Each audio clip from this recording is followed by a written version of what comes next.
Well, hello and welcome to Sunday Morning Coffee with Dr. Childress here.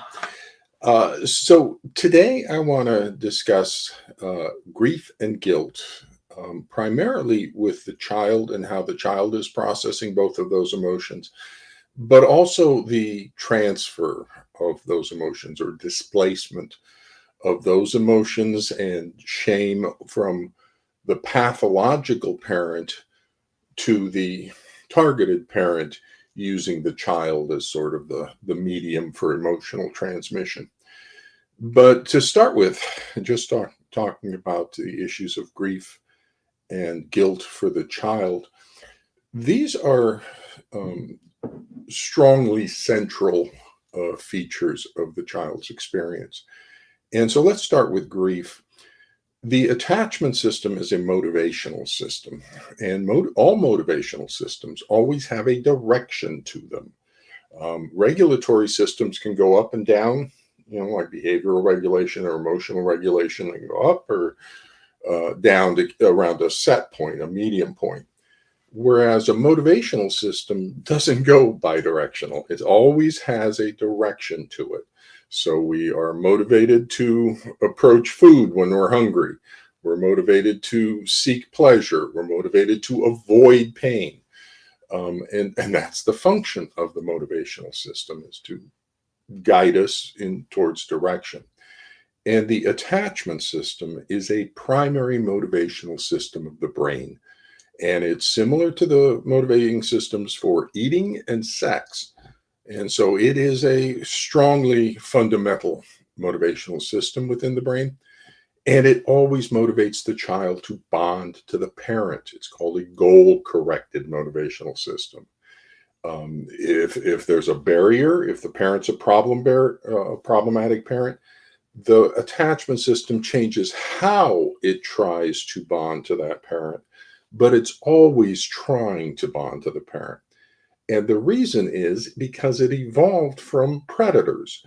And if the child is motivated to sever the parent child bond for whatever reason, that child is eaten by predators or dies of starvation.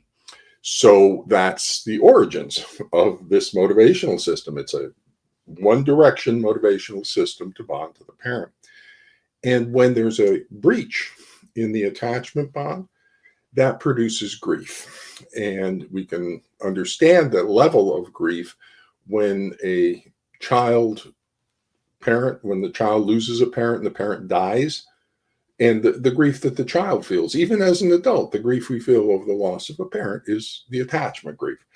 When a parent has a child that dies, that's tremendous grief in the parent, because that's the way the attachment system works. When there's a breach in the attachment bond, there's grief. And so, as soon as the divorce takes place, as soon as there's a separation within the family, there's going to be a grief response. There's the loss of the intact family. And that's normal. And there's going to be a sadness about the transitions and the loss. And in typical normal range families, the parents help the child navigate that and say, well, the situation is changing. We both love you. Everything's not you. It's just we can't agree. We're going to be living in separate homes and everything's going to be okay. And normal range parents give their children an understanding of what the situation is that's healthy and allows them to process their sadness and move forward.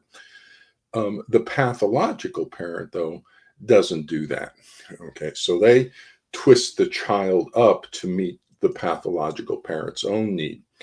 And so the child, just simply because of a divorce, the child will be feeling sad and have a grief response. What the pathological parent does is come in and twist that sadness and convince the child that the reason they're hurting, and it's an authentic hurt, it's grief at loss. But they tell or convince the child the reason they're hurting is because something that the targeted parent is doing is hurting the child. And because you're hurting, there's obvious, and it's hurting around the other parent. It's a grief response. They're not bonded, and so it must be something bad they're doing, and that's within a context of a whole lot of other um, side making. Excuse me, side making and side taking. That they create the polarization, the splitting of their pathology, and so they force the child to choose sides, and they get the child to believe that their sadness and grief and their pain is being blamed on the targeted parent. They're responsible for the breakup of the family, and there's all sorts of manipulative stuff that takes long. So what the pathology is for the child, fundamentally, all that anger and anxiety and all that other stuff is fundamentally a misattribution of the grief response of sadness.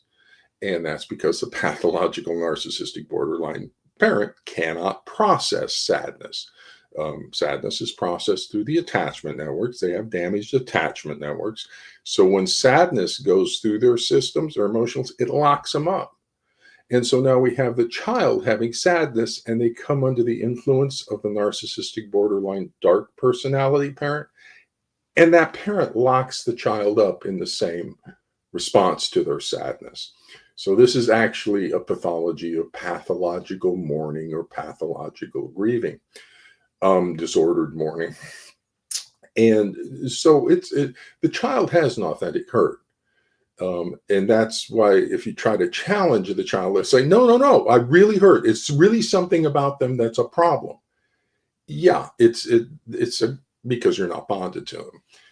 And so not only do we have that initial grief response of just because of the divorce, but the moment the child rejects that parent, the moment the allied parent gets that child to reject the targeted parent, the grief response skyrockets.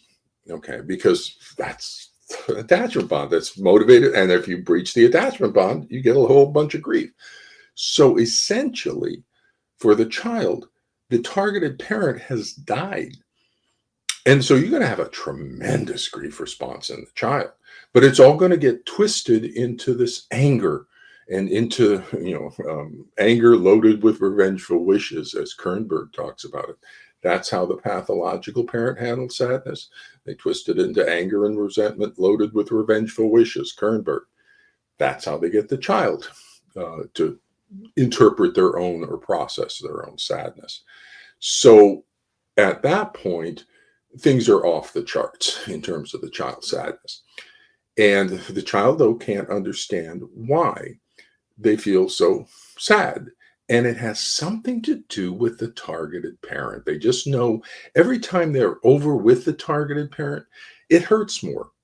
And the reason is because their attachment system wants to bond to that parent, and they're not bonding, so their grief goes up. And so the parent's right there and they want to bond, but they're not bonding, so it just hurts.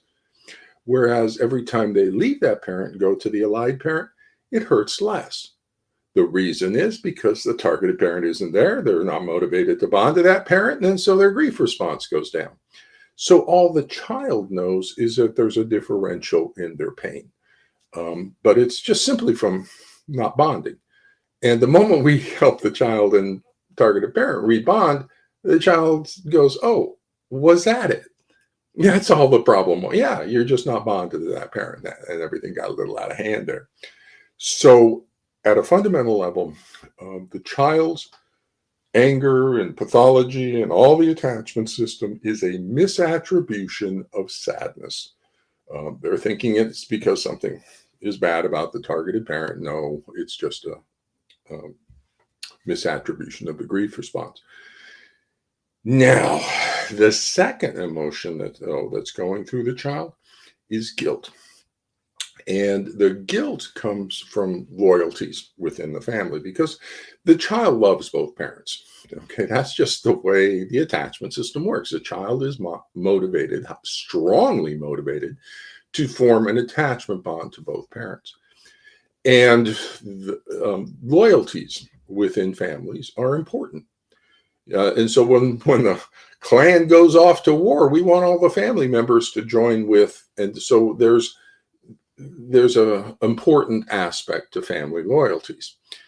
The problem is when the pathological parent uses that child's loyalty to them as a weapon against the targeted parent.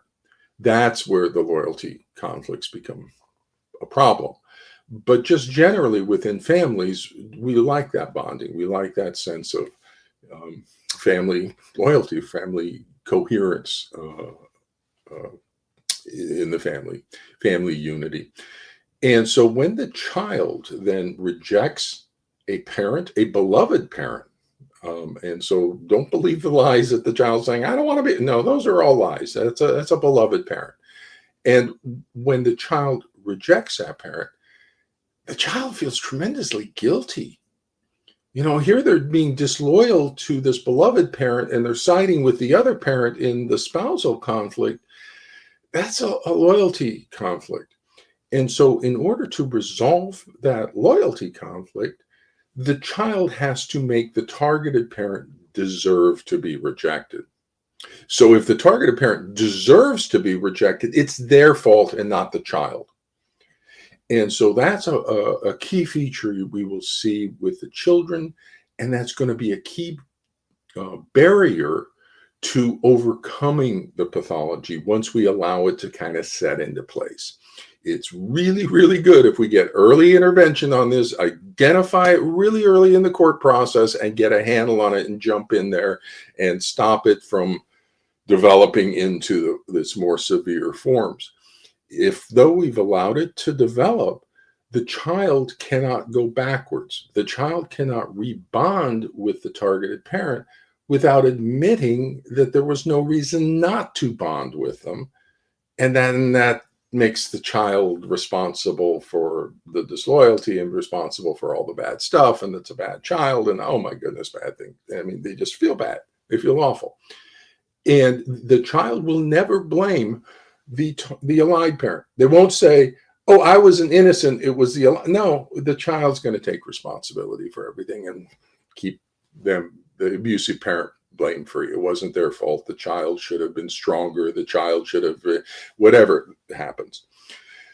So going forward, in terms of treatment, it's very important not to resolve the past issues. So the child's going to want to continue to go to the past because this is a trauma pathology. It always focuses on an unsolvable past. The unsolvable past is actually in the allied parent's childhood, and we can never solve that. And so it's just a false issue returning to the past for the child. And that's the origins of the unforgivable event, because the child must make forever that parent deserve to be rejected. Otherwise, the child could never do what they need to do relative to the allied parent. The allied parent, by the way, is asking the child to essentially kill their other parent. Emotionally, psychologically, I want you to kill your other parent and join with me on my side. That is brutal and savage parenting. And it's all to use a child as a spousal abuse weapon. See, aren't you sorry you divorced me? Now you used to have a child. Now you don't have a child anymore.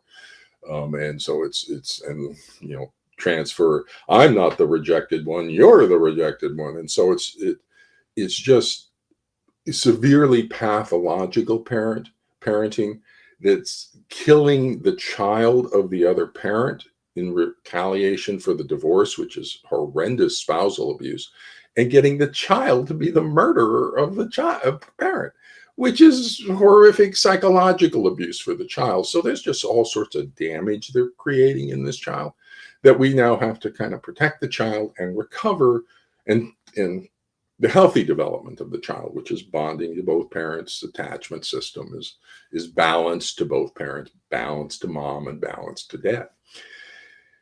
And so for the child, we never want to put the child in a position where we have to resolve things, because that's too polarized. It's going to be good, bad. Always try to move things into gray. So the child's going to separate out and say, no, it's always this way, or it's always this way, or the polarization in thinking, the splitting from the path. We want to move it into zones of gray. So what we do on the surrounding the past issues, when the child brings those up, we say, well, things got a little out of hand, but what are we going to do about it now? So we kind of take it, we acknowledge that bad things kind of happen, things got out of hand, but we don't try to put out or describe why, because that's going to be either blaming the allied parent, blaming you, or blaming the child. And we want to get away from blaming. We just want to get into fixing. So that's called solution-focused therapy. And so I highly recommend that we bring in the principles of solution-focused therapy with our overall treatment model, because that's going to allow us to separate from the unsolvable past. So we can never solve the past, but we can move into a future that is solvable. That is, we can repair from this point on. And the moment we get that bond back, the grief response goes down and everything resolves itself. So, so for the guilt, solution focused, and that's where also for targeted parents, trying to approach the resolution through the child's thinking systems is not a good idea, because then you're trying to convince the child that it's the allied parent who's creating the thing, you're being brainwashed, and the child's going, no, I authentically feel this hurt, and you're not interpreting the hurt as grief, you're interpreting it as manipulation, and so you're not helping the child understand or process or sadness, and instead you're trying to just get the child to be change sides, and the child's in the middle, and it's just not a good situation. So don't try to convince the child about what's going on in the situation. Instead, work with emotional guidance, and I'll talk about that in other places. But we want to you're the leadership in the family, so you want to be confident and secure in your leadership, and don't worry about it, and just take the steps you need to protect the child. And that's where you need support, and there's all sorts of problems around you regarding that. But this is important to understand. We cannot ask the child to reveal their authenticity until we can first protect the child from retaliation by the pathological parent. And so if the child bonds to the targeted parent, that child's going to face a psychological retaliation for that loyalty violation to that parent. They're going to manipulate the child into feeling suffering because they're not loyal to that parent. And so until we can protect the child from that retaliation, we can't ask the child to show their authenticity. So that's where the mental health people need to step up, and it's our job. We need to diagnose what's going on in the family. We need to accurately identify the problem. We need to accurately identify the child abuse concerns involved, producing severe pathology in the child for secondary gain to the pathological parent. And we need to provide the diagnosis necessary to the court and to the parents to be able to protect the child. But once we get there, we can start dealing with the grief response. We move the guilt aside to reestablish bonding, and then resolve and move the family into a normal range post-divorce family. Now, let me close by just talking about I've talked about the emotions within the child, and sort of with the targeted parent and the conflict there. At a more sophisticated psychological level, what's happening is a transfer, displacement it's called, of the emotional lockup of the allied pathological parent, the narcissistic borderline dark parent. They're locked up, and they're transferring or displacing their emotional state over to the targeted parent, and they're inserting it into them.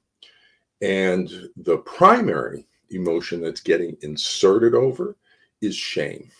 Okay, so the narcissistic borderline dark personality at a fundamental level understands their damage, understands their injury. They're afraid it's going to be revealed, and they're going to be rejected as a result because of their fundamental damage.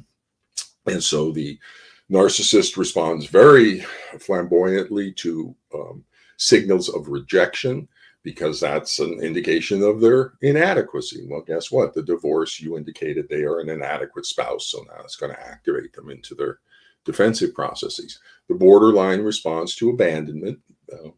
And again, that exposes their inadequacy as a person. You're abandoning them, and that'll activate them into their variant of their stuff, their pathology. And so at a fundamental level, both of those personalities, dark as well, it's a variant of those personalities will collapse into their shame at being exposed for their inadequacy. So they'll want to displace those emotions over onto the targeted parent to get them out of them as a coping strategy. So I'm not the rejected one. You are. See, your child is even rejecting you. I'm the beloved one. I'm the perfect one. I'm the perfect parent. You're the inadequate parent. It's not parent, it's spouse. I'm the perfect spouse. You're the inadequate spouse. And they're using the child to kind of validate that worldview within themselves. But also at a deeper level, it's the shame. Your own child doesn't even love you. It's shame about who you are as a person. And that's their shame, the pathological parent's shame being displaced into the light or into the targeted parent. And so one of the features about this pathology, and shame is central to sex abuse. So this is a rippling sex abuse pathology. There's not sex abuse currently. It's a ripple from previous sex abuse that's affecting things. And we have the same themes present. It's just not coherent. When the sex abuse happened, the themes were all coherent. But now in the rippling, they've kind of spread themselves out a little bit. And so shame is central to that sex abuse issue. It's downloaded into the child, and the child has to process this and doesn't often do that. Doesn't disclose, doesn't get treatment, doesn't get processed. So we have shame coming through families. And at this point, the shame of the pathological parent for being inadequate is being displaced over to the targeted parent as a way of coping with it. And the child is the vehicle for passing that emotions. So the shame, the rejection, the guilt or grief, the lockup processing of grief, all of that is being transferred over here. Now it's the targeted parent who is grieving tremendously the loss of their child. That's being passed over there through the child's pathology that's being created in this way. So it's child psychological abuse, clearly, from a psychological perspective. But unfortunately, the mental health people are ignorant like a rock, and forensic psychology needs to be gone. It's disabling the mental health system response. So once we get the mental health people over into the family courts, we can start protecting the children and start protecting their parents from spousal abuse and things. But until we get there, things are deeply, deeply unfortunate. So with that, I'm going to head off to my Sunday here, and we'll check in with you next week on Sunday Coffee as to some other aspect of this pathology. So with that, everybody, good luck. Take care. Good luck.